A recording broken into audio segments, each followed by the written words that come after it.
सद्गुरुदेव भगवान की जय। गुरुर्ब्रह्मा गुरुर्विष्णु गुरुर्देवो महेश्वर। गुरुः साक्षात् परब्रह्म तस्मै श्री गुरुवे नमः। अखंड आनंद बोधेन शिष्य संतापहारिणे परमानंद रूपेण तस्मै श्री गुरवे नमः। नीलाम्बुजश्यामलकोमलाङ्गम् सीतासमारोपितवामभागम् पाणौ महासायकचारुचापम् नमामि रामं रघुवंशनाथम्। श्री सद्गुरुदेव भगवान की जय। श्री सद्गुरुदेव की सन्निधि में पंचम भाग का पठन हो रहा है। श्री कुमुदी बहन ने समय समय पर जहाँ भी गुरुदेव के प्रवचन होते थे उनकी नोट करी थी और उस सब में से संकलन करके और ऐसे 7 भाग बड़े बड़े बने हुए हैं। आज का विषय है, प्रकरण का नाम दिया है कुमुदी बहन ने, ईश्वर प्राप्ति होती है निष्ठा से। चतुर्भुज भाई गोंदिया वाले आए थे गुरुदेव के दर्शन को। बीड़ी पत्ता के व्यापारी थे। उन्होंने गुरुदेव से प्रश्न कहा, गुरुदेव आज जन्माष्टमी है, कुछ कहिए। श्री गुरुदेव ने कहा, इतना कहा वह तो करो। भगवान के भजन को लोगों ने फालतू समय दिया है। बराबर समय पर भजन करो।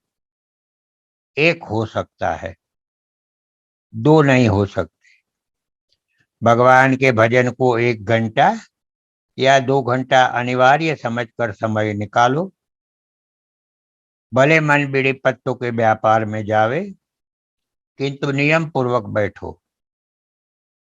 मैं व्यापार को नहीं बैठा हूं, भजन करने को बैठा हूं, ऐसा समझे। वैराग्य के विषयों के संबंध में सोचो कि पहले कोई चीज नहीं थी जो वर्तमान मेरे पास है, और 100 वर्षों के बाद भी कुछ विषय नहीं रहेगा। सब क्षणिक है, कुछ रहने वाला नहीं है। अनन्य शरणागति एक बार ही होती है, फिर उसकी क्रिया चलती रहती है, ऊंच नीच होकर ठीक होती रहती है। शरणागति क्रिया इस प्रकार है, जिस प्रकार कछुआ अंडे को पाने के बाद रखता है, किंतु वह देखता रहता है हर समय, वह ध्यान बराबर रखता है, किंतु कभी भी वह अंडों के पास जाता नहीं है। फिर दूर से आंखों से पोषण करता रहता है। इसी प्रकार शरणागति ठीक करती रहती है। मुझे एक शिष्य अभी तक में मिला है, करीब 10 वर्ष की बात होगी। बिलखा में प्रकाशानंद जी महाराज का मिलाप हुआ था। उनका एक शिष्य था, रात को हमारे साथ रहे। ठंड पड़ रही थी, उनका वह शिष्य बाहर खड़ा था। मैं रात को उठा, देखकर पूछा कि क्यों खड़े हो? वह बोला, सोने की आज्ञा नहीं मिली है। मुझे बहुत गुस्सा आया, ठंड में बाहर खड़ा है। सुबह मैंने प्रकाशानंद जी महाराज से कहा, उन्हें बहुत दुख हुआ। सुनकर बोले कि मुझे याद नहीं रही आज्ञा। आज्ञा नहीं मिली तो स्वतः सो जाना चाहिए। हमारे शिष्य ने अपना कर्तव्य पूरा किया, किंतु मैंने कर्तव्य पूरा नहीं किया। गुरु शब्द ईश्वरवाचक है। निष्ठा में दृष्टि पोषण होता है। अनंत शरणागति धीरे धीरे आती है। गुरु में गुण दोषों का आरोपण मत करो। आरोपण न करने से वही गुरु के ईश्वरत्व खुला हो जाता है। द्रोणाचार्य जी ने अर्जुन को धनुष विद्या सिखाई थी। एक भील एकलव्य नाम का था, उसने द्रोणाचार्य से प्रार्थना की कि मुझे धनुष विद्या सिखाइए। द्रोणाचार्य ने मना कर दिया। भील कुमार ने कहा, कैसे नहीं सिखाओगे, मैं तो आपसे ही विद्या सीखूंगा। इसी प्रकार भगवान को मानो। आप मानो चाहे न मानो, हम तो आपको अपना मानते हैं। फिर वह स्वयं अपना हो जाते हैं। भील ने मूर्ति बनाई और मूर्ति से पूछ पूछ कर धनुष विद्या का अभ्यास प्रारंभ कर दिया। परिणाम यह हुआ कि भील कुमार धनुर्विद्या में इतना प्रवीण हो गया कि एक दिन अर्जुन घूम रहे थे, साथ में एक कुत्ता था। कुत्ता जंगल में आगे निकल आया। भील ने देखा और कुत्ते के मुंह में बाण इस प्रकार मारे कि कुत्ता का मुंह बाणों से भर गया, परंतु चोट नहीं आने दी।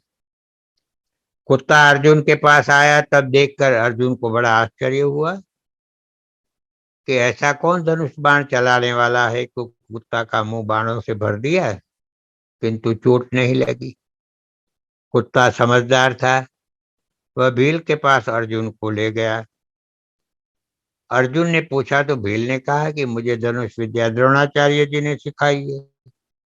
इस पर अर्जुन को क्रोध पैदा हो गया कि गुरुदेव ने मुझसे कपट किया है, मुझे ऐसी विद्या नहीं सिखाई। अर्जुन द्रोणाचार्य जी से दूर दूर रहने लगा और अनमना सा होकर बात करने लगा। द्रोणाचार्य जी ने पूछा, अर्जुन क्या बात है? मुश्किल से अर्जुन ने बताया, आपने भील को विद्या सिखाई, वह मुझे नहीं बताई। अर्जुन को यह अध्यारोपण हो गया था कि भील को विद्या सिखाई। ऐसा अध्यारोपण झूठा था। कितना खराब होता है। मनुष्य को मिथ्या अध्यारोपण हो जाता है। इससे ईर्ष्या मनुष्य को कहाँ पहुंचा देती है। अर्जुन को भील से ईर्ष्या हो गई। यदि इस एकलव्य को अर्जुन मित्र बना लेते तो वही महाभारत के युद्ध में काम आते।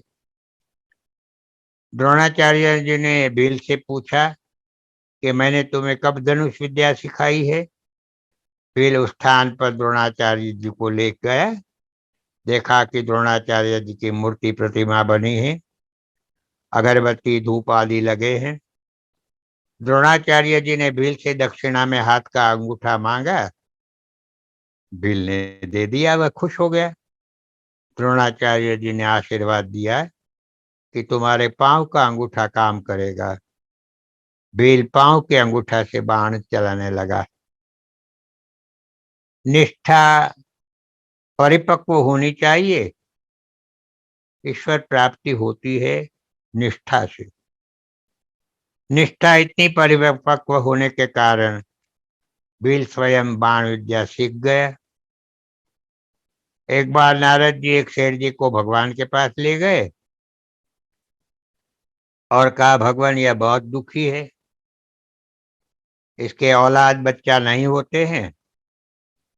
भगवान ने फरमाया, नारद जी, इसके 7 जन्म तक औलाद नहीं होगी, मैं क्या करूं। नारद जी भगवान की बात सुनकर लौट आए। कुछ दिन बाद एक साधु रोटी मांग रहा था और कह रहा था कि जो एक रोटी देगा उसके यहाँ एक लड़का होगा, और दो देगा तो दो होंगे, जितनी रोटी देगा उतने लड़के होंगे। सेठानी ने सेठ जी से कहा, एक साधु रोटी मांग रहा है और बदले में लड़का दे रहा है। सेठ जी ने कहा, अरे पगली, भगवान ने कह दिया 7 जन्म तक औलाद नहीं है, फिर कैसे लड़के हो सकते। साधु को रोटी दे दो, क्या बड़ी बात है, 4 रोटी दे दो।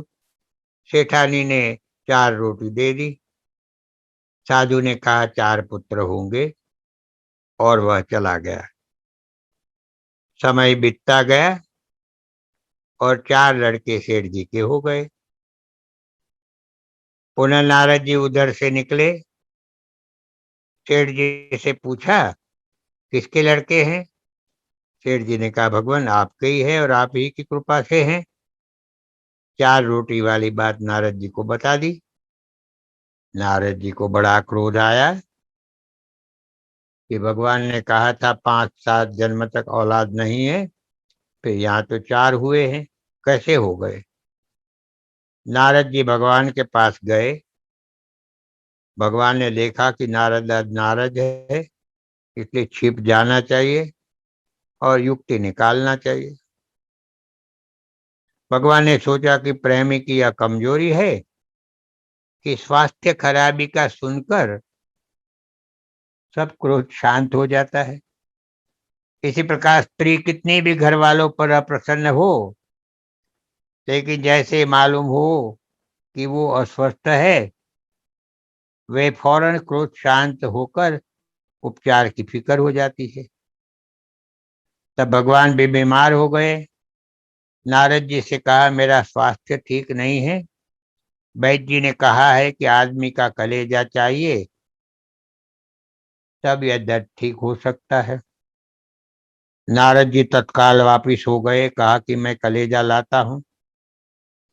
नारद जी जोर जोर से आवाज देकर कह रहे थे कि भगवान को दर्द है, दवा के लिए आदमी का कलेजा चाहिए। किसी ने हाँ नहीं कही।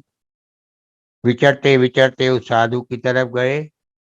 उस साधु ने सुना कि भगवान को कलेजा दवा को चाहिए, फौरन आए और नारद जी से कहा कि यह चाकू लो और कलेजा निकाल लो, नहीं तो मैं निकाल देता हूँ। जैसे ही साधु ने स्वयं चाकू मारना चाहा, और भगवान ने प्रकट होकर हाथ प्रकट लिया और नारद जी से कहा, ऐसे साधु के कहे हुए वचन की मुझे लाज रखनी पड़ती है, इसलिए वह साधु दूसरे की ताकत से कह रहा था। रोटी वाला साधु कभी नहीं मिलेगा, पैसे वाला साधु बहुत मिलेगा। भगवान ने कहा, नारद जी, तुम्हारे पास भी तो कलेजा था, जो कलेजा दे सकते हैं वो लड़का भी दे सकता है। यह परिपक्व निष्ठा है। गुरुदेव भगवान कहते हैं, भगवान हमारी प्रार्थना सुनते हैं, यह बिल्कुल पक्की बात है। एक बार एक मैजिस्ट्रेट ने, गुरुदेव बीच बीच में गल्प बहुत कहते थे किससे हंसाने करने के लिए, वो कथा आगे भी चलती थी। एक बार एक मैजिस्ट्रेट ने किसान से कहा, तुम क्यों लड़ते हो। तो किसान ने कहा, जब हम नहीं लड़ेंगे तो तुम्हारी जरूरत नहीं रहे, यानी कोर्ट नहीं रहेगी। यदि संसार में झगड़ा क्लेश न हो तो भगवान की जरूरत नहीं रहती है। मुसीबत जब पड़ती है तब अनायास ही भगवान याद आते हैं, भगवान का नाम याद आ जाता है। भगवान ने काम, क्रोध, लोभ, मोह संसार में बना दिए हैं, जिसमें फंसकर इंसान भगवान को याद करता है, क्योंकि इनसे ही अनेकानेक पाप मानव करता है। यदि काम, क्रोध, लोभ, मोह आदि न हो तो भगवान की मनुष्य जरूरत ही नहीं समझता। इसलिए काम क्रोध आदि पाप को लाए हैं। एक बहन बाहर धूप में खड़ी थी, उसके तरफ ध्यान गया। श्री गुरुदेव ने कहा, कुंवार की धूप में बिल्कुल नहीं जाना चाहिए, कुंवार की धूप से मलेरिया होता है। फिर श्री गुरुदेव का ध्यान एक चिड़िया की तरफ गया। श्री गुरुदेव विराजे हैं, उनके ऊपर खूंटी पर निर्द्वंद बिना चिंता फिक्र से बिल्कुल शांत बैठी थी और कभी कभी उचकती थी। श्री गुरुदेव ने कहा, पशु पक्षी भी अपना भला बुरा समझते हैं, चिड़िया बदिक के यहाँ इतनी निर्भय निर्द्वंद कभी भी प्रवेश नहीं करती है। फिर तो प्रवचन समाप्त हुआ। श्री गुरुदेव ने कहा, मुझे क्या पता था कि आज मेरी आज्ञा नहीं मानेगी। बेबी से मैंने आज 3 बार मना किया था पर नहीं मानी, मगर होनहार तो होना ही है। उज्जैन वाली बेबी को मना करने पर भी वो क्षिप्रा में स्नान करने गई थी और क्षिप्रा मैया उसको बाहर ले गई। उस विषय में गुरुदेव ने कहा, दूसरे की चीज को अपना बनाना, उसके परिणाम में दुख उठाना पड़ता है। मैं जमुना दास भाई की मोटर में बड़े ठाठ से बैठा था, जैसे मेरी ही हो। बीच में एक भैंस आ गई, उसने सींग मार दिया, हाथ में लग गई, खून आ गया। अरे गाड़ी उनकी, पेट्रोल उनका, ड्राइवर उनका, फिर मैं अवमान कर बैठा। उसका नतीजा निकला। मुझे उसी समय ख्याल आ गया, ये सही है। एक भाई ने कहा, मुझे मथुरा जाने की आज्ञा हुई थी, मैंने नहीं माना। उसी का फल है कि बेबी चली गई। मथुरा जाने की आज्ञा थी, वह पूरी नहीं की, मैं मोह में पड़ गया, उसका फल भोग रहा हूं। वह किस काम का, उस विषय पर गुरुदेव बोलते हैं, अपनी भारतीय संस्कृति को मत भूल जाना। उस विषय पर गुरुदेव ने कहा, 18/8/65 कल अखंड रामायण पाठ प्रारंभ हुआ है, सो आज 12:30 को समाप्ति हुई। आरती प्रसाद हुआ। नेत्र यज्ञ, रामनवमी उत्सव, गुरु पूर्णिमा और गुरुदेव के जन्मदिन प्रसंग, कार्तिक शुद्ध चतुर्थी, हम जाते थे गुरुदेव के पास। इसके अलावा दुष्काल राहत वगैरह के कैंप होते थे।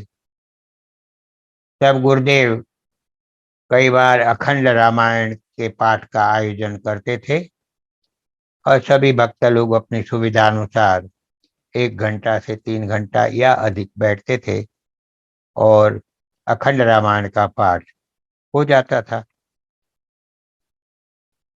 एक भाई बंबई से आया था, अमेरिका जाना था, श्री गुरुदेव जी से आशीर्वाद लेने आया था यात्रा की सफलता का। श्री गुरुदेव ने कहा, तुम अमेरिका जा रहे हो, हमारे लिए क्या लाओगे? उस भाई ने कहा, आप जो आज्ञा देंगे वह लेता आऊंगा। श्री गुरुदेव ने कहा, तुम समष्टि और 5 पंचों में कह रहे हो, वायदा कर रहे हो, भूल मत जाना। और हंसकर कहा, तुम अमेरिका से भारतीय संस्कृति लाना, यानी तुम अमेरिका जाकर अपनी संस्कृति को भूल मत जाना। लोग बाहर पढ़ने जाते हैं, वहां के रंग में रंग जाते हैं, शादी कर लेते हैं, भारत की संस्कृति व देश को भूल जाते हैं। शिक्षा प्राप्त करना चाहिए, ज्ञान बढ़ाना चाहिए, किंतु अपना धर्म नहीं भूलना चाहिए। जो अपना धर्म भूल जाता है वह तो बहुत ही नीच काम कर डालते हैं। बड़ौदा बंबई के 2-3 लड़के अमेरिका, यूरोप, स्विट्जरलैंड पढ़ने गए, वहां से विवाह कर लाए। बड़ौदा वाले ने तो एक नर्स से विवाह कर लिया। हिंदुस्तान से मालदार लोग जाते हैं। जो त्याग है और आदर्श भारतीय संस्कृति में मालदार है, वह थोड़ा है। किराया ज्यादा, खर्च ज्यादा है। मुझे तो पानी की पड़ी है, गुरुदेव कह रहे हैं। हाहाकार मच जाएगी। जन्माष्टमी इसलिए मना रहे हैं कि आज पानी आना चाहिए। यदि रात को 9 बजे तक पानी नहीं आता है, फिर क्या विश्वास रहेगा? फिर क्या करना? उपवास? नहीं नहीं, वह मालिक है और उनकी रैयत जनता है। उनकी जनता के लिए कहते हैं, यदि जल नहीं बरसाया तो फिर कौन विश्वास करेगा? गुरुदेव भगवान इस प्रकार से सृष्टि के पांचों तत्वों पर, पंचभूतों पर उनका अधिकार था, लेकिन भक्तों की श्रद्धा विश्वास बढ़ाने के लिए इस प्रकार से कहते थे और सच में पानी भी आता था। आत्मशुद्धि के लिए दैवी संपत्ति की जरूरत है। दैवी संपत्ति से परमार्थ ही शुद्ध व सिद्ध होता है, ऐसी बात नहीं है। व्यवहार भी शुद्ध हो जाएगा। हिंसा करते रहो तो एक दिन हिंसा कठोर दंड देगी। मैं कठोर नहीं बोलता था, किंतु अब बोलने लगा, व्यवहार बिगड़ने से। गुरुवाणी की बात वही सिद्ध हो सकती है जो आचरण में डालो। हमारे दोषों को दबाना चाहिए। किसी से लाभ लेना हो तो दैवी संपदा बगैर कुछ नहीं है। नवनीत कितना सुंदर मुलायम होता है, वह कुछ दिनों में बिगड़ जाता है। घी टिकता है। इसी प्रकार कचड़े को निकाल देना चाहिए। जीना है थोड़ा, काम बहुत है, इसलिए जल्दी जल्दी करना है। लंबा लंबा ग्रास मत खाओ, बिना समझे काम बेकार है। थोड़ा थोड़ा खाना, सतत परिश्रम मजदूरी है। मजदूरी करके कमाओ और हजूर बन के खाओ। समझ पूर्वक प्रयत्न करने से सफलता प्राप्त होती है। शरणागत से शरणागति से परिश्रम अच्छा है। शरणागति अधिक कठिन है। विश्वास कम न हो, शरणागति में भी अविश्वास हो जाता है। गुरु कृपा पूर्व भजन कर्म से पूर्ण विश्वास हो गया, उतना ही सफल होगा। शरणागति में ही होगा, वह ही होगा। बैठे बैठे कुबेर भी खाली हो जाता है। परदोष दर्शन के बजाय खुद का दोष दर्शन करो। हम किस भूमि पर खड़े हैं यह देखो। अपने दोष देखे बिना अंतःकरण की शुद्धि नहीं, और बिना शुद्धि के कुछ नहीं है, यह ध्रुव है। अशुभ कर्मों की रुचि त्यागने की वृत्ति बनाओ। सत्य बोलने का प्रयत्न करो, किंतु झूठ नहीं बोलो। राग यानी अत्यंत प्रेम। अनुराग से भगवान से अपने मन को केंद्रित करो। परमात्मा में राग पैदा करो तो अन्य रागों से दूर हो जाओगे। राम नाम जपना चाहिए। जितना मधुर बोलोगे उतनी ही मधुरता में उत्तर मिलेगा। रोटी रोटी कब कहते हैं? जब भूख लगती है तब रोटी कहते हैं। रोटी कहने से रोटी बनाने की प्रेरणा मिलती है। तब तक रोटी में मन रहता है, जब तक भूख तकाजा करती है। इसी प्रकार जब दुख होता है तब राम राम कहो, अनायास बोध हो जाता है। राम राम से स्वरूप का बोध होता है। आटा कहा तो आटा के स्वरूप का बोध होता है। इसी प्रकार राम का नाम लेने से उनके स्वरूप का बोध होता है। राम राम कहते आसक्ति आवेगी, तब हमें तृप्ति हो जाएगी। 21:65 को कुमुदी बहन कहती मैं पुष्कर पहुंची। गुरुदेव भगवान राजकोट वीरपुर भाड़वा की ओर पधारे। श्री गुरुदेव भाड़वा दरबार गढ़ में एकांत में विराजेंगे। हरिचरण दास जी महाराज सेवा में है। कुमुद बहन से कहा, तू रामायण समझने महानंद जी के पास जाने का विचार करती हो, वह उत्तम है। खूब प्रेम से अध्ययन करना और गुण संपादन करना। रणछोड़ दास का आशीष। भाड़वा से 2/9/65 के पत्र में जया बहन को श्री गुरुदेव ने लिखा, प्रिय जया, सादर आशीष। मेरा स्वास्थ्य ठीक नहीं, कारण देरी हुई। तू चिंता न करना, भगवान सबके स्वामी है।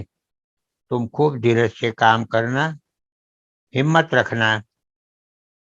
भरत अकल करा नहीं खाता है, खाना चाहिए। भगवान तेरी इच्छा पूर्ण करे, तेरे बालक सुखी रहे, बस। जया बहन गुरुदेव की भक्त थी, राजकोट की थी और शादी हैदराबाद हुई थी। उनके 2 पुत्र थे। उसमें भरत जो है वो हकलाते हकलाते हुए बोलता था, स्पष्ट नहीं बोलता था।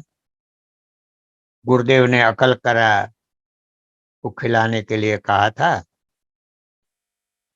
और उससे भरत जो है उनका हकलाना बंद हो गया और स्पष्टतया वाणी खुल गई थी। समाचार मिले थे कि श्री गुरुदेव वीरपुर वाड़ी में थोड़े दिन के लिए एकांत में विराजे हैं।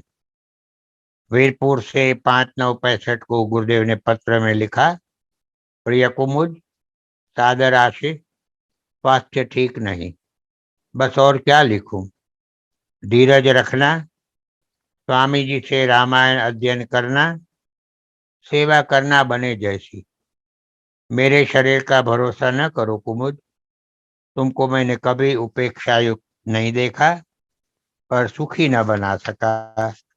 रणछोड़ दास का आशीष। एकांत में निर्द्वंद होकर खूब खूब विचार करो कमु, मेरी कठोरता पर, वातावरण की उग्रता पर और मेरी भूल पर।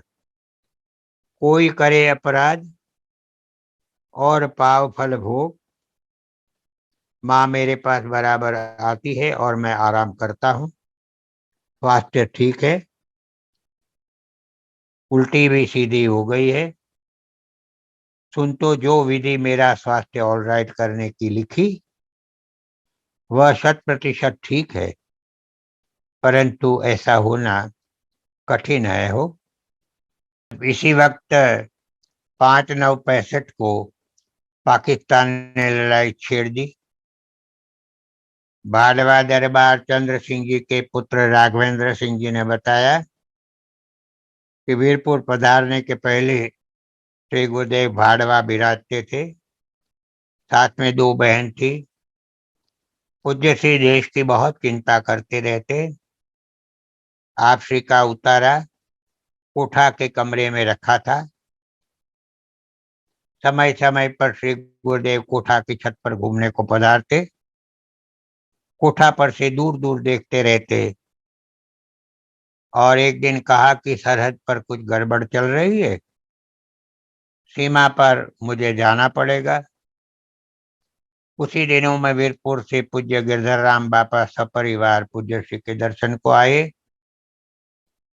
पूज्य गुरु बापा ने श्री गुरुदेव को वीरपुर आराम के लिए पधारने को अब बहुत प्रार्थना निवेदन करने पर श्री गुरुदेव भाड़वा से वीरपुर पधारे। आप वीरपुर से निकले, मुझे पुष्कर तार दिया कि 11 को अजमेर स्टेशन पर मिलो। दूसरा तार मिला कि नव को अजमेर रेलवे स्टेशन पर मिलो।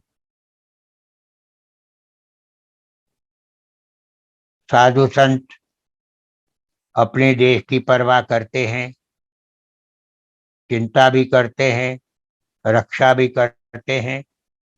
आजकल का समाज साधु को समाज पर भार मानते हैं, बोझा मानते हैं, लेकिन ऐसा नहीं होता है। ये घटना जो अभी है, इस पर से आपको मालूम हो जाएगा कि साधु उतना ही चिंतित अपने देश के लिए रहता है जैसे और लोग रहते हैं। अजमेर 9/9/65 आज सुबह अजमेर रेलवे स्टेशन पर दिल्ली की ट्रेन में गोदावरी बहन के साथ श्री गुरुदेव को मिली। श्री गुरुदेव ने कहा, गोदावरी बहन, कुमुद को मैं ले जाता हूँ दिल्ली, तुम संभाल के पुष्कर को पहुंच जाओगी ना? गोदावरी बहन ने कहा, हाँ जी। लड़ाई चालू है तो आप भी पुष्कर जी पधारिए रामकुटी में। आप खूब हंसे, बोले कि इसीलिए तो अमृतसर, हिमालय, कश्मीर की ओर भ्रमण को निकला हूँ। तुम डरना नहीं, लड़ाई बंद होगी या नहीं होगी तो विश्व युद्ध होगा, परंतु बंद ही हो जाएगी। मुझे अपने साथ दिल्ली, देहरादून, पठानकोट ले गए। पूज्य गुरुदेव कुमुद बहन को अपने साथ दिल्ली, देहरादून और पठानकोट साथ में ले गए। ट्रेन में बैठते ही गुरुदेव ने शर्त की कि मैं कहूं तब वापस आना है, बस।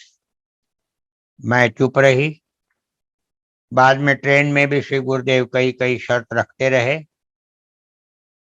कुमुदी बहन ने कहा कि यह क्या है, यह कैसा नाता? जब भी हो तब शर्त ही शर्त, ऐसा करके दबाव कर रहे हैं आप। बस फिर मैं न बोल सकूं, न हट कर सकूं, और न या तो विद्रोह हो सकता है।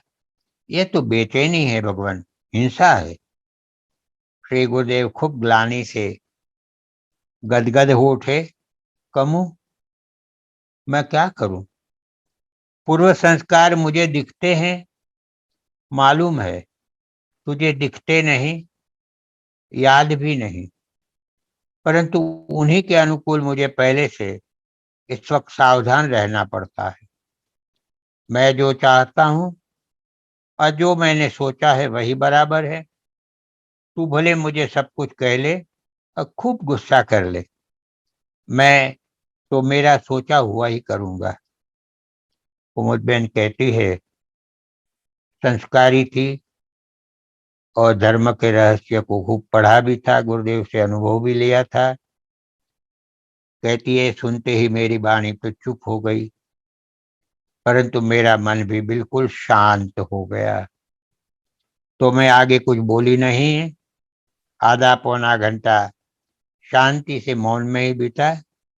पश्चात श्री गुरुदेव ने मेरी पीठ पर अनुराग से श्री वरदहस्त पसारते हुए, कूदिनी, क्यों चुप हो गई, नाराज हो गई? कुछ तो बोलो साहब। तुझे नहीं पसंद हो तो अब आइंदा मैं कभी कोई शर्त नहीं करूंगा, बस। मुझे यह सुनकर तो और तीव्र आघात हुआ। मैंने झट कहा, नहीं नहीं, ऐसा नहीं करना। आप तो मुझे बराबर आपने सोचा है उसी के अनुसार ही रखिए। मैं कुछ समझती नहीं, परंतु दोनों बातों से दुख होता है, शर्त करते हो तब भी और शर्त नहीं करने का जो भी कहो तब भी। कुमुद बहन ने कहा, श्री गुरुदेव, मैं और प्रेम नारायण जी जो साथ में थे, सुबह 19/9/65 दिल्ली स्टेशन पर उतरे। तब पूरा ब्लैकआउट था। एक टिकट चेकर बाबू ने श्री गुरुदेव को प्रणाम किया और कहा, टैक्सी तैयार रखी है। हम बिरला मंदिर पहुंचे और वहां ही ठहरे। सामान खोलकर व्यवस्थित जमाया, स्नान किया, भोजन तैयार किया। श्री गुरुदेव ने भी स्नान किया। पश्चात भोजन प्रसाद पाया।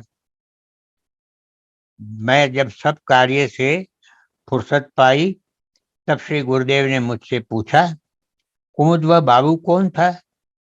कुमुदबेन ने कहा, मैं उनसे परिचित नहीं हूँ, परंतु मैंने समझा कि आपके परिचित है। श्री गुरुदेव ने कहा, अच्छा, तो मैंने भी समझा कि तुम्हारे कोई परिचित संबंधी होंगे और तुम उनका परिचय दोगी, इसी प्रतीक्षा में था। कुमुदबेन ने कहा, आपको वे खूब भली प्रकार से जानते थे, ऐसा ही लगा। श्री गुरुदेव ने कहा, कुमुद, भगवान की प्रेरणा सब में कार्य करती है। जब मैं राजकोट में था तब रात्रि को एकदम मन ने कहा, कच्छ चलो। दूसरे दिन सब कच्छ गए। वहां के परमाणु कह रहे थे कि युद्ध यहाँ ही जमेगा, शुरू भी तो वहीं से हुआ है। फिर हम नारायण सरोवर गए। भगवान की प्रेरणा की किसी ने हमको रोका टोका नहीं। नारायण सरोवर के ऊपर दिग्बंधन, दिशा बंधन होने के पश्चात ही मेरा स्वास्थ्य खूब बिगड़ा। तब तक कुछ नहीं था। नारायण सरोवर की पवित्र तीर्थ भूमि की रक्षा भगवान की महती कृपा से हो जाए तो मुझे खूब संतोष मिलेगा और कच्छ जाना सफल समझूंगा। शाम को श्री गुरुदेव ने मुझे रोटी खिलाई और कहा कि सर्वदा सुख दुख एक से रहते नहीं। राजा रानी तब बड़ा, जो सुमिरे श्री राम, बना दास बिगड़ा बने, अरु सुधरे निज काम। श्री गुरुदेव ने भजन गाया, मन समझ समझ पग धरना, सदा सत्संग निर्भय रहना, और कुसंग से डरना, मन समझ समझ पग धरना। विषय वाली सब अति असत्य है, सत्य राम रस झरना, सतदारा सुतदारा और धन वैभव, यह पूरव का भरना, मन समझ समझ पग धरना। अंत समय को काम न आवे, शास्त्र पुराण भरना, जरा गति में चूक होए तो, बिना मौत से मरना, बना दास जो अवसर चूको, यम फांसी में पड़ना, मन समझ समझ पग धरना। मुझे यहाँ एक स्मृति उदय हो गई। दिशा बंधन के लिए नारायण सरोवर गुरुदेव पधारे। उसे दिशा बंधन कहते थे। कोई ऐसी क्रिया थी कि वहां कोई किसी प्रकार का योगी अवरोध खड़ा कर देते थे, संत योगी। जैसे लक्ष्मण जी ने सीता माता को कहा था कि यह जो रेखा मैं मेरे धनुष से बनाता हूं, उसके इस पार नहीं आना। और रावण जैसा शक्तिशाली व्यक्ति भी उस पार नहीं हो पाया। जब माता जी उस लक्ष्मण रेखा को लांग कर बाहर आई, तभी रावण उसे हरण कर ले गया। गुरुदेव भी इसी प्रकार का कोई दिग्बंधन करते थे, दिशा बंधन। ये पाकिस्तान की लड़ाई के वक्त भी सरहद पर गए थे। अब आगे और घटना आ रही है इसी प्रकार की। जब 1965 के उसके बाद जब चाइना के साथ युद्ध हुआ, मुझे साल याद नहीं रही है, तब गुरुदेव भगवान गंगोत्री यमुनोत्री की यात्रा पर गए थे। मैं भी साथ में था। एक सवा महीने की यात्रा थी। नीचे की चट्टी से, धर्मशाला से ऊपर यमुनोत्री जाते थे। वहां रुकने के लिए कोई जगह नहीं थी, क्योंकि 1-2 साल पहले जो बाढ़ और तूफान आया था, तो वहां की धर्मशाला वगैरह सारी चीजें बह गई थी। वहां गुरुदेव के साथ मैं था, जामनगर वाली बा साहब और उनकी 2 पुत्रियां थी। मैं गुरुदेव का कमंडल हाथ में लिए था। गुरुदेव ने ऊपर पहुंचने के बाद हमें कहा कि अब मैं आगे जाता हूं, एक कुली भर मेरे लिए छोड़ दो और मैं कुली के साथ आ जाऊंगा और आप लोग नीचे चट्टी पर पहुंच जाओ धर्मशाला में। कोई 2.5-3 किलोमीटर की चढ़ाई चढ़ के हम लोग गए थे। बा साहब और उनकी 2 पुत्रियां, बा साहब जिद करके रुक गई कि मैं कुली के साथ नीचे आऊंगी, मैं यहीं ठहरी हूँ, दीनानाथ मैं आपके साथ ही नीचे आऊंगी। मैं और बा साहब की दोनों पुत्रियां जो राजपुत्रियां ही थी और अजमेर के मेयो कॉलेज में पढ़ रही थी, हम लोग नीचे उतरने लगे। बच्चे ही तो थे, छोटी उम्र थी। रास्ते में सिनेमा के गीत गाते थे, हंसी मजाक करते थे और ऐसे करके हमने रास्ता पार किया। धर्मशाला में हम आके और भोजन वगैरह के बाद अपने अपने रजाई में दुबक गए, अपने अपने कमरे में। रात को जब गुरुदेव करीबन 9, 9:30 के आसपास पधारे तो हलचल होने लग गई कि गुरुदेव पधारे, गुरुदेव पधारे। तो हम भी उठ गए और गुरुदेव को जाके सब लोग प्रणाम किए, तो हम भी प्रणाम करके एक तरफ बैठे। गुरुदेव ने हम तीनों की तरफ देखकर कहा, देखो, रास्ते भर सिनेमा के गीत गाए, हंसी मजाक ठिठोलियां करी, भगवत नाम स्मरण नहीं किया। हम सन्न रह गए तीनों। उम्र छोटी थी, ये 1960-61 की बात है कि ओह, गुरुदेव तो सर्वज्ञ है, सब कुछ जानते हैं। वहां ऊपर में मेरे से कमंडल लेके दूर तक गए और कहा कि अब तुम लोग जाओ। हम लोग कुछ देर रुके और दूर दूर बर्फ के पहाड़ों के अंदर उनको जाते हुए देखते रहे, जब तक कि वो दिखने बंद हो गए या कहें कि अदृश्य हो गए हमारे लिए। गुरुदेव ऐसे सर्वसमर्थ संत थे, लेकिन कहीं अपने आप को उजागर नहीं करते थे। वो जन्म से शरीर महाराष्ट्रियन था, लेकिन आपको आश्चर्य होगा, 9 साल की उम्र में घर छोड़ा, हमने उसे कभी मराठी बोलते नहीं सुना। बहुत आखिर में फिर अपने आप को उजागर किया था कि मेरा जन्म महाराष्ट्र में और इस जगह हुआ है। संस्कृत, पाली, मागधी, फ्रेंच भाषा वगैरह पर पूरा काबू था, उर्दू, फारसी, लेकिन कभी कभार उसके कोई शब्द बोल भी देते थे, बता देते थे। 11/9/65 कोदी मैन कहती है कि दिल्ली से दूसरे दिन एक जीप किराए पर ली, प्रेम नारायण को सामान के साथ दिल्ली में बिरला मंदिर में रखा। पहले देहरादून पहुंचे, वहां से पठानकोट। चारों तरफ मिलिट्री लगी थी, किसी को आने जाने नहीं देती थी।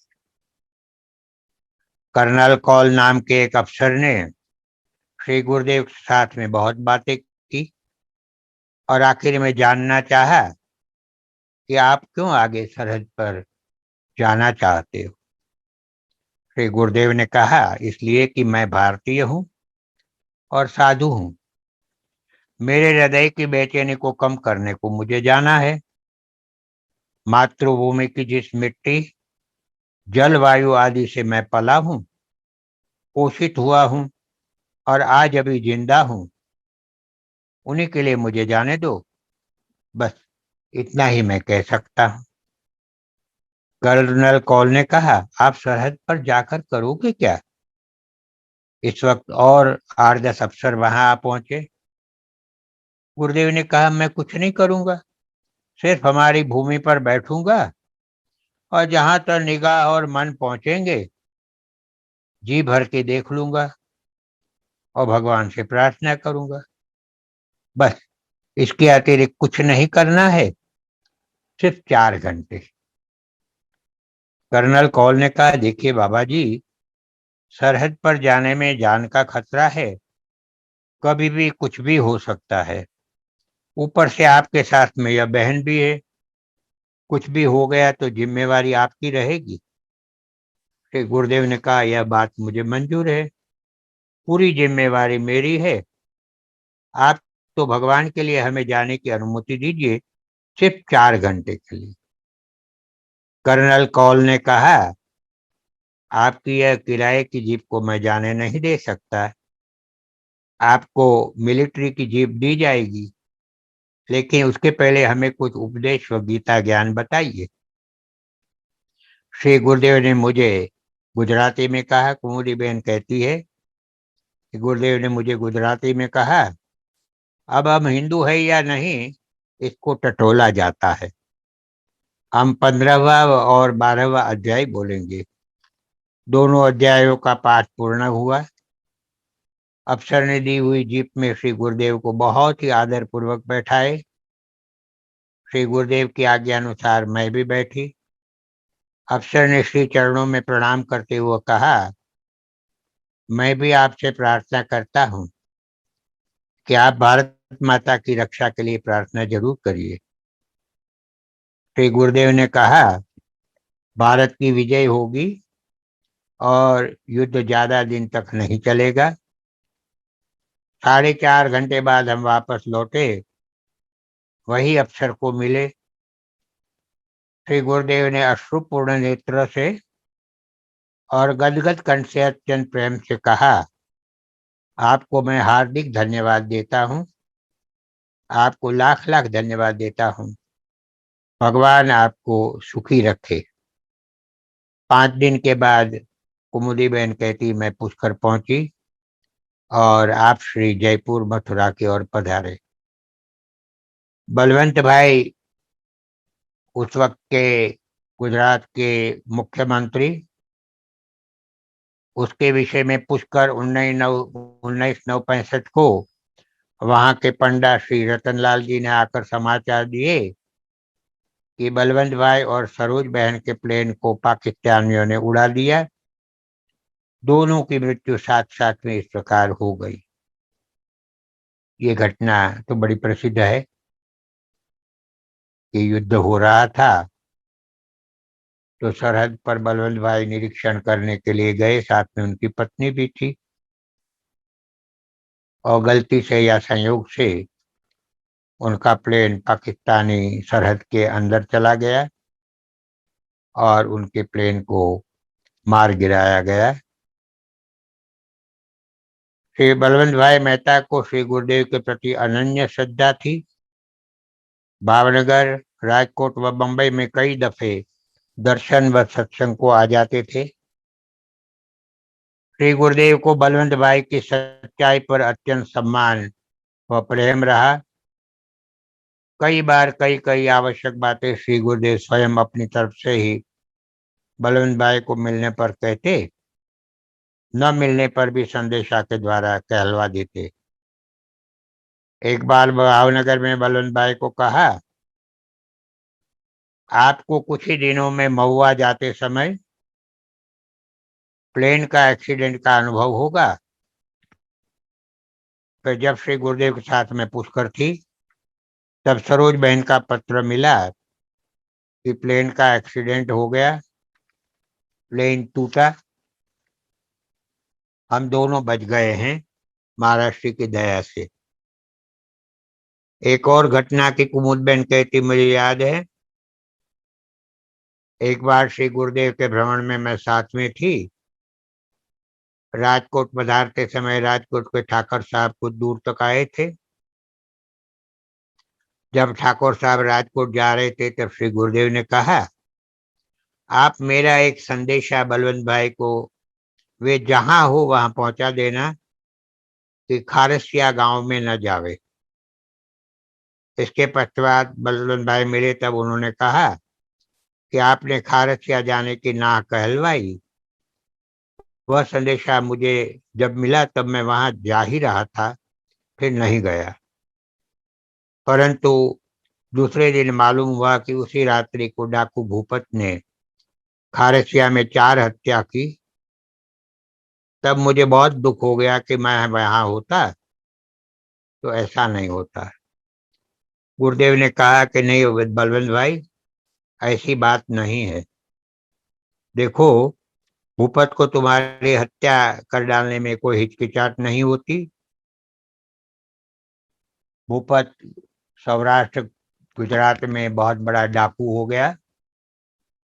वहां उस प्रकार के डाकू को बाहरवटिया कहते थे।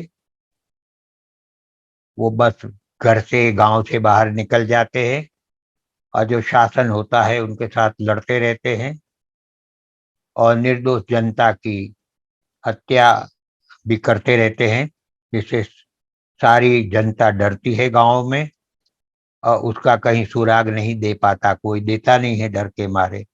जैसे आजकल नक्सलवादियों का हो रहा है। जंगल में आदिवासी सब जानते हैं, लेकिन वो लोग उनका सुराग नहीं देते, जानते हैं कि देने पर वो मारे जाएंगे और मालूम नहीं कि उन्हीं में से कौन आदमी उनका है। तो डाकू जो था वो खारसिया नाम के गांव में उस वक्त हत्या करने वाला था, तो गुरुदेव ने बलवंत भाई को रोक लिया। बलवंत भाई गांधीवादी थे। उसने सोचा कि मैं वहां होता तो ये हत्या न होती। वो ऐसे निर्भय होके भूपत को मनाने के लिए भी जाने वाले थे। और आगे गुरुदेव ने कहा, नहीं बलवंत भाई, ऐसी बात नहीं है। देखो, भूपत को तुम्हारी हत्या कर डालने में कोई हिचकिचाहट नहीं होती। तुम्हारी सच्चाई का उन्हें कोई मूल्य नहीं। और अभी गुजरात में तुम जैसे की बहुत बहुत जरूरत है। अविचारी व आवेशी के हाथों में क्यों बेकार ही हत्या करवा लेनी अपनी। और अब आप भूपत को बराबर मिलिए तो हरकत नहीं होगी। भूपत के मामले में अब आपको सफलता ही सफलता है। बाद में डाकू भूपत जो है उस वक्त गुजरात में आईजी कानेटकर बुलाए गए, उनकी नियुक्ति हुई और उन्होंने चारों तरफ से इतना दबाव भूपत पर बनाया कि वो भारत छोड़ के पाकिस्तान चला गया और वहाँ इस्लाम धर्म को स्वीकार करके और वहाँ शादी भी कर ली और चैन सुख से रहने लग गया और उसका परिवार भी हुआ।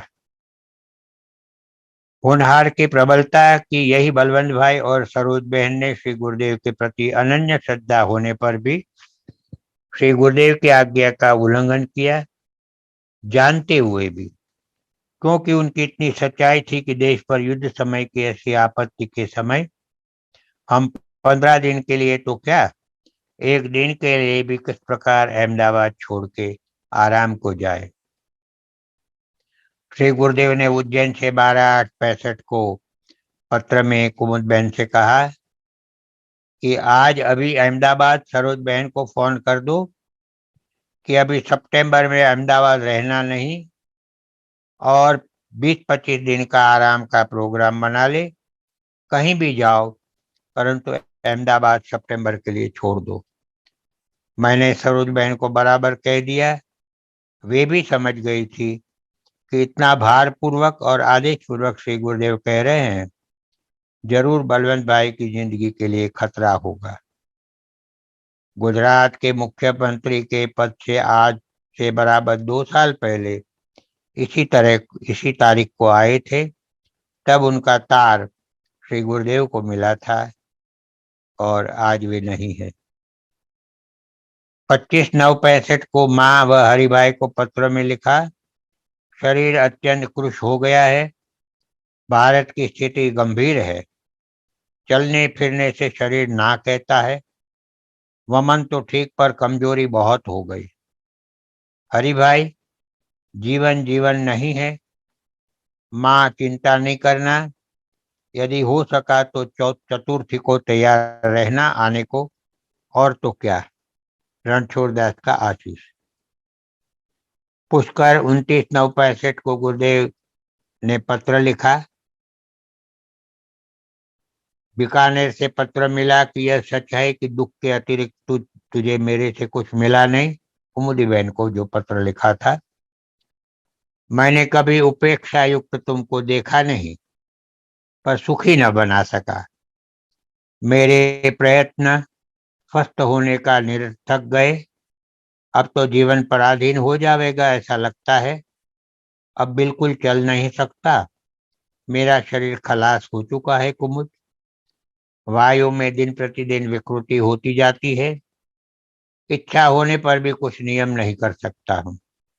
मुझे मेरे नियम पर विश्वास था और है भी, परंतु अब शरीर पर विश्वास नहीं रहा। मैंने शरीर बिगाड़ा है, यही सत्य है। कमू मेरी, अब कब मिलेंगे नक्की नहीं। मैं चतुर्थी भी एकांत में करना चाहता हूँ, देखे क्या होगा। यहाँ एक सेठ जी राम मुंदड़ा रोटी दे देते हैं, बस। और क्या लिखूं। धैर्य रखना कमू, मेरे शरीर का भरोसा न करो। रणछोड़दास का आशीष। समय पूरा हो गया। आज की घटनाओं पर से श्रोताओं को मालूम हो गया होगा कि गुरुदेव कितने समर्थ संत थे और उन्होंने भारत की कैसे कैसे रक्षा करी। पाकिस्तान की घटना भी बताई जब वो सरहद पर गए थे, और जब गंगोत्री यमुनोत्री मैं साथ में था, तब मेरे हाथ से कमंडलू लेके दूर दूर बर्फ के पहाड़ों में अदृश्य हो गए और हमें आज्ञा दी कि आप लोग चट्टी पर जाओ धर्मशाला में, मैं रात को आ जाऊंगा। वहां दिशा बंधन करने के लिए, क्योंकि चाइना के साथ युद्ध होने वाला था और चाइना के साथ जो युद्ध आराम से हो गया बगैर ज्यादा तकलीफ के, नुकसान के, वो सब घटना हम लोगों को मालूम है। अगर ये ना होता तो हमारे जो उत्तर के तीर्थ है उस पर चाइना की नजर थी, उनको सबको अपने कब्जे में करना। समय पूरा होने आया है। आप सब श्रोता और मैं बहुत ही भाग्यशाली है। कैसे समर्थ गुरुदेव की गाथा मैं गा रहा हूँ, पढ़ रहा हूँ इस पुस्तक से, और आप सब सुन रहे हैं। हम नित्य प्रति की प्रार्थना कर ले। कोरोना की बीमारी चल रही है। सच्चे हृदय से, मन से हम प्रार्थना करें कि हे भगवान, हमारे देश की और विश्व के सारी प्रजा की इस महामारी से रक्षा करें। सर्वे भवन्तु सुखिनः, सर्वे सन्तु निरामया, सर्वे भद्राणि पश्यन्तु, मा कश्चित् दुःखमाप्नुयात्। ओम शांति शांति शांति।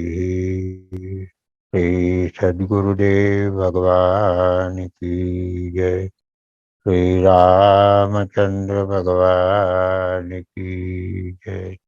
सभी श्रोताओं को बड़े प्रेम और आदर से जय जय सीताराम।